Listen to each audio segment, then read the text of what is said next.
freshwater blood. I'm just call it freshwater blood. We know what I'm talking about. So it only specifies that on one of them. So it stands to reason that the freshwater blood has not begun to congeal yet. It's active, moving, mixing, flowing, churning, whatever they do. You know? Of course, you get into the ocean, and now you become stagnant. Now, you'd think the ebbs and tides would keep things a little mixed up, but that much blood, I mean, you look out and try to fly over, like, look up a video of someone flying over the ocean. There's not waves out there. It's pretty calm. Calm enough that if you're flying overhead and there's a whale or something swimming close up to the surface, you can see it. There are no waves out in the middle of the ocean. If there is, there's an earthquake underneath. It's about to come up a tsunami, and all hell's about to break loose again there. So, now that we have all the water on the planet blood, this helps support the blood as high as the horse's bridle. You know, there's plenty of it. So, how that's going to work again, we only have speculation.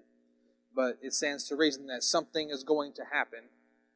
And here's the other thing, is that when Christ returns, spoiler alert, he's going to touch down on Mount Sinai, or Mount of Olives, and it's going to split north and south. Who knows if that splitting of the mount does not cause a flood of blood to come in out of the ocean or the nearest body of water, or blood water, and it flood right into the Kedron Valley, or the Jezreel Valley. I think I said Kedron Valley the other day, a week or two ago when I mentioned it, and I did not mean Kedron. I meant Jezreel Valley. I'll get into that shortly. But he says, "I've given them blood.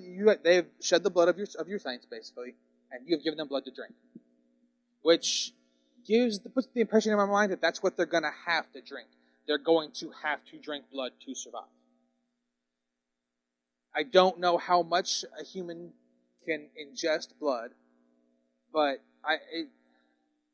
it's got to have some kind of effect on you. You would think, you know. Now, I don't think it's STD filled blood, you know. I think God making them drink blood is bad enough, but yeah, who knows? All right, verse 8. The fourth angel poured out his bowl upon the sun, and it was given it to scorch men with fire. Men were scorched with fierce heat, and they blasphemed the name of God who has the power over these plagues, and they did not repent so as to give him glory. Mental image again. You have all the salt water turned to blood, all the fresh water turned to blood. Let's turn the temperature up now. Let's see, in Southern California, where my folks live, your average highs are usually between 110 and 120. Water boils at 121, 22 degrees, I think. Water boils? Water boils before that, doesn't it? Average car runs. Well, nowadays, average car runs at 230 degrees. That's at the thermostat. Yeah, closed systems. Well, most thermostats are set to about 180, 190. Because by the time the heat gets to the thermostat, this back here is already at 220 to 130 degrees. Yeah, come off the engine. Okay, 212. Wow. I didn't think it was anywhere near that hot. I thought water boiled a lot less than that. But still, if it's hot enough that when man walks out and is exposed to the sun, he catches on fire. What kind of temperature does that take, do you think? Do you think the temperature is around boiling? Maybe way above for a human body to, upon exposure, burst into flames? So, based on that theory, let's just say it's 212. Let's play it approximately temperature at boiling. Maybe, it's kind of hard to expose a man to approximately 220 degrees to see if he catches on fire. I don't think anyone's lining up at the door to volunteer for that mission, for science. But let's just say it's about 212. If water boils at 100 degrees, you can burn plenty of things, let alone at 150, let alone at 212. So what do you think all that blood's doing out there in the ocean and in the rivers? If it's time to burn them for a man to catch on fire, what do you think all that blood's doing? Boy, howdy. What do you think boiling blood smells like? A word comes to mind, and that word is putrid. If you don't know what putrid means, you should look it up. It's a very, very specific word to describe a very specific scent. I can describe to you, I've experienced something that I can truly call putrid one time in my life. It was when I was doing first calls, and this lady passed away in her home, and me and my dad went to go get her.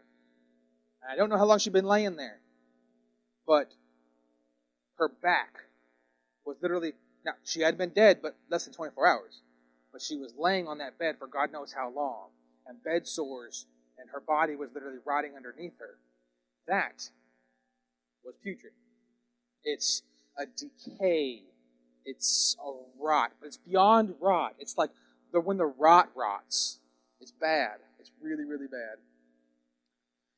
So, men will be scorched, let alone animals. Probably there's not a whole lot left, I would imagine.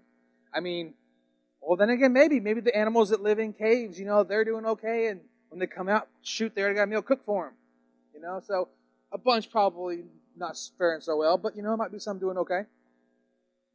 Men lying in the streets, because us, we're going to try to find a way to move about during this plague.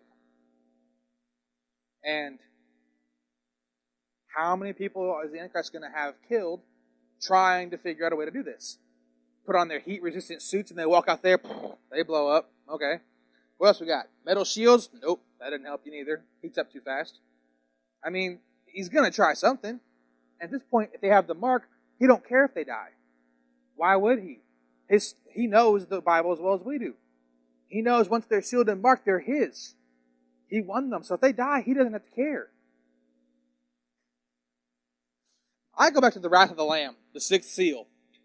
When God opens the heavens and allows every human on earth to see into the throne room of God, you're up there, you see a man on a throne, a giant man on a throne with a shining face, whose face you can't see, and a lamb standing as though slain, he's blotted the sun black, the moon red, and if you didn't make it by that point, at this point, nothing amazes me now. When you made it past the seal and did not repent,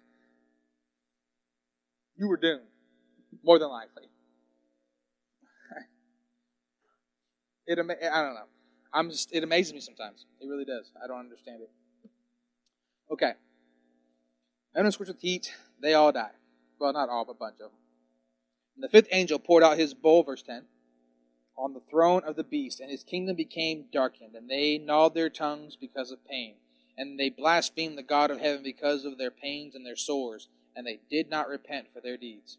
Now, here again, we have mention of the kingdom of the Antichrist.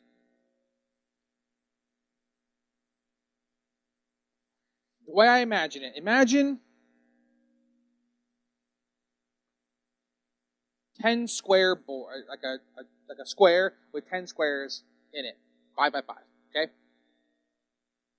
And right smack dab in the middle, you have comprised of maybe a couple of them, or little bits and pieces, or the other ones are formed around it. I don't know. But somewhere on this earth, there's going to be a little kingdom. Probably big enough to see from outer space, if you're looking down at it. Probably big enough to, oh, there it is, right there. But not so huge. Maybe the size of San Antonio, maybe the size of Maine, maybe it'll be a little state or something, I don't know. But he's going to have a kingdom somewhere on this planet. And for namesake, we call it Babylon. Babylon could also be symbolic of other things, but predominantly in Revelation, when it talks about Babylon, it is referring to the kingdom of the Antichrist. It'd be the headquarters from where all the sin, perversion, and wickedness is going to emanate from. Because that's where an indwelt Lucifer lives. Nothing good can come out of there.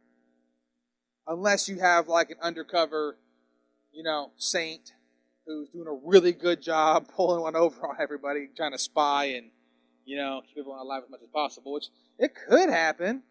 I doubt it's going to happen, but it could. So, no matter what, we know this is an actual place because everybody in this place, and this is vague. I really wish I had a better explanation as to what is actually going to happen. Our description is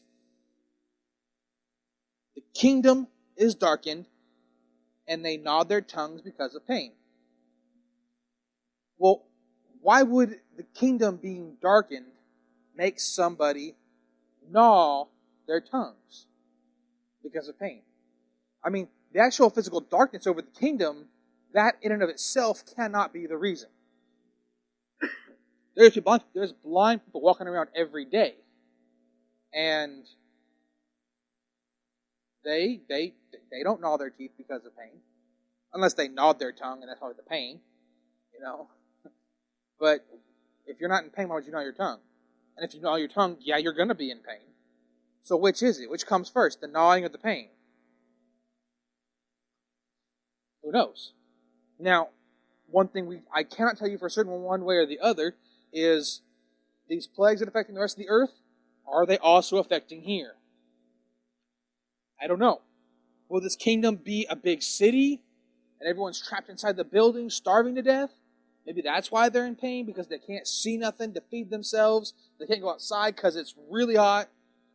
Do these plagues only last for a week, a month, a year? Once they start, do they last all the way to the end? It doesn't tell us, folks. Logic dictates that these will all have a length of time. They will run their course, eliminating however many people God wants eliminated to reduce his army by this percent to have the effect he needs to, so that he receives glory out of it. Because ultimately, everything that God allows, he still gets glory from it. It is what it is. So the kingdom these people are living in, this Babylon these people are living in, they're going to be in pain. They're going to be chewing on their tongues, which also might be a good indication that they're starving to death because they're chewing on their tongues. Maybe. They're that hungry. But here it also says, verse 11 says, and they blasphemed God, the God of heaven, because of their pains and their sores. So maybe these sores are the same sores that were given because they took the mark of the beast. Yeah, it very well could be. I mean, if these people still possess the capacity for love, how many loved ones have they lost in this process throughout these judgments? If they had any loved ones to begin with, but, we don't know. So they have pains, they have sores, and now they can't see. The whole kingdom is cast into darkness. And I'm guessing it's not just nighttime. I imagine the darkness is invasive. So the fourth poured it out on the sun, which increased the heat. And the fifth plunged just the kingdom of the Antichrist into darkness. And it's just them. He poured out his bowl on the throne of the beast, and his kingdom became darkened. The throne of the beast being, I'm assuming, Babylon, would be where, if for us it'd be the White House, That's the throne of Obama for the moment, He who would be king. So, that's the only conclusion I've been able to come to. God has not shown me that means anything other than the city that he dwells in, where his kingdom is. Because remember, we have 10 kingdoms, and a little kingdom arises out of the 10, which is the Antichrist. So, he has a little kingdom. I mean, it's symbolic of the Antichrist, but he has to rule something, And then he has his, at this point, 7 kings ruling everything else.